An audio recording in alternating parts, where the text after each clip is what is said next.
नमस्कार भक्तों, स्वागत है आपका इस सत्संग में। पिछली कथा में हमने श्रवण, कीर्तन और मनन साधनों की श्रेष्ठता के विषय में जाना था। आज हम शिवलिंग का रहस्य एवं महत्व के विषय में जानेंगे।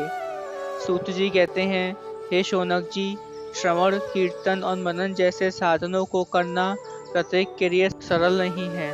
इसके लिए योग्य गुरु और आचार्य चाहिए। गुरु मुख से सुनी गई वाणी मन की शंकाओं को नष्ट करती है। गुरु मुख से सुने शिव तत्व द्वारा शिव के रूप स्वरूप के दर्शन और गुणानुवाद से रसानुभूति होती है। तभी भक्त कीर्तन कर पाता है। यदि ऐसा कर पाना संभव ना हो तो मोक्षार्थी को चाहिए कि वह भगवान शंकर के लिंग एवं मूर्ति की स्थापना करके रोज उनकी पूजा करे। इसे अपनाकर वह संसार सागर से पार हो सकता है। संसार सागर से पार होने के लिए इस तरह की पूजा आसानी से भक्ति पूर्वक की जा सकती है। अपनी शक्ति एवं सामर्थ्य के अनुसार धनराशि से शिवलिंग या शिवमूर्ति की स्थापना कर भक्तिभाव से उसकी पूजा करनी चाहिए।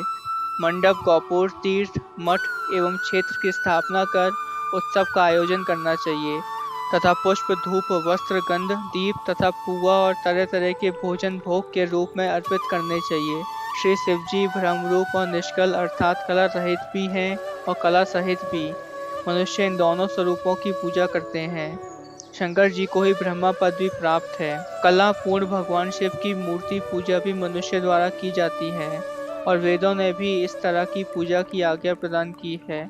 संत कुमार जी ने पूछा, हे नंदेश्वर, पूर्व काल में उत्पन्न हुए लिंग बैर अर्थात मूर्ति की उत्पत्ति के संबंध में आप हमें विस्तार से बताइए।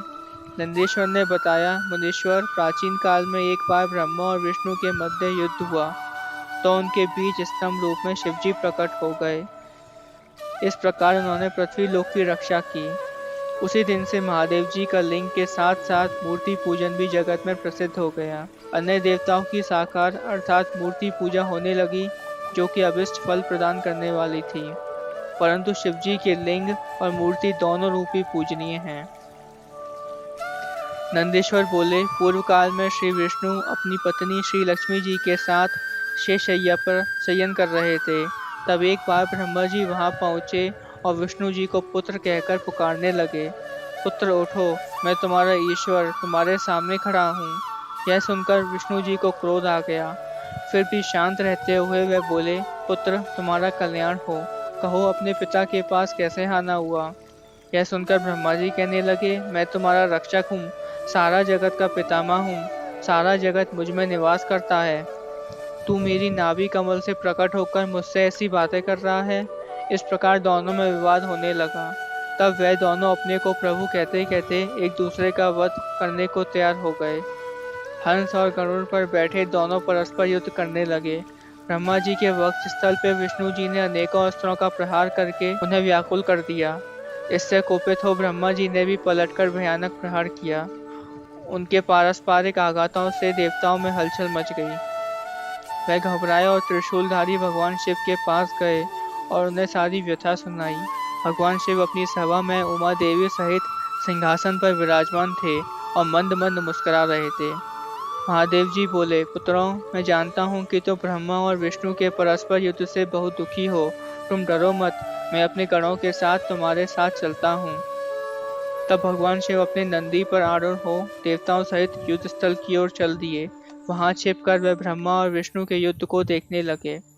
उन्हें जब यह ज्ञात हुआ कि वह दोनों एक दूसरे को मारने की इच्छा से महेश्वर और पाशुपत अस्त्रों का प्रयोग करने जा रहे हैं, तो वह युद्ध को शांत करने के लिए महाअग्नि के तुल्य एक स्तंभ रूप में ब्रह्मा और विष्णु के मध्य खड़े हो गए। महाअग्नि के प्रकट होते ही दोनों के अस्त्र स्वयं ही शांत हो गए। अस्त्रों को शांत होते देखकर ब्रह्मा और विष्णु दोनों कहने लगे कि इस अग्नि स्वरूप स्तंभ के बारे में हमें जानकारी करनी चाहिए। दोनों ने उसकी परीक्षा लेने का निर्णय किया। भगवान विष्णु ने सूकर रूप धारण किया और उसको देखने के लिए नीचे धरती में चले गए। ब्रह्मा जी हंस का रूप धारण कर ऊपर की ओर चल दिए। पाताल में बहुत नीचे जाने पर विष्णु जी को स्तंभ का अंत नहीं मिला, अतः वे वापस चले आए। ब्रह्मा जी ने आकाश में जाकर केतकी का फूल देखा। वह उस फूल को लेकर विष्णु जी के पास गए। विष्णु ने उनके चरण पकड़ लिए। ब्रह्मा जी के छल को देखकर भगवान शिव प्रकट हुए। विष्णु जी की महानता से शिव प्रसन्न होकर बोले, हे विष्णु जी, आप सत्य बोलते हैं, अतः मैं आपको अपनी समानता का अधिकार देता हूँ। नंदेश्वर बोले, महादेव जी ब्रह्मा जी के छल पर अत्यंत क्रोधित हुए। उन्होंने अपने त्रिनेत्र यानी तीसरी आंख से भैरव को प्रकट किया और उन्हें आज्ञा दी कि वह तलवार से ब्रह्मा जी को दंड दें। आज्ञा पाते ही भैरव ने ब्रह्मा जी के बाल पकड़ लिए और उनका पांचवा सिर काट दिया। ब्रह्मा जी डर के मारे कांपने लगे। उन्होंने भैरव के चरण पकड़ लिए तथा क्षमा मांगने लगे। इसे देखकर श्री विष्णु ने भगवान शिव से प्रार्थना की कि आपकी कृपा से ही ब्रह्मा जी को पांचवा सिर मिला था, अतः आप इन्हें क्षमा कर दें। तब शिव जी की आज्ञा पाकर ब्रह्मा को भैरव ने छोड़ दिया। शिव जी ने कहा कि तुमने प्रतिष्ठा और ईश्वरत्व को दिखाने के लिए छल किया है, इसलिए मैं तुम्हें श्राप देता हूँ कि तुम सत्कार, स्थान व उत्सव से विहीन रहोगे। ब्रह्मा जी को अपनी गलती का पछतावा हो चुका था। उन्होंने भगवान शिव के चरण पकड़कर क्षमा मांगी और निवेदन किया कि वे उनका पांचवा सिर पुनः प्रदान करें। महादेव जी ने कहा, जगत की स्थिति को बिगड़ने से बचाने के लिए पापी को दंड अवश्य मिलना चाहिए, ताकि लोक मर्यादा बनी रहे।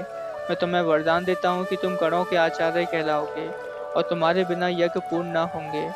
फिर उन्होंने केतकी के पुष्प से कहा, अरे दोस्त, अब तुम मेरी पूजा के अयोग्य रहोगे। तब केतकी पुष्प बहुत दुखी हुआ और उनके चरणों में गिरकर माफी मांगने लगा। तब महादेव जी ने कहा, मेरा वचन तो झूठा नहीं हो सकता, इसलिए तू मेरे भक्तों के योग्य होगा। इस प्रकार तेरा जन्म सफल हो जाएगा।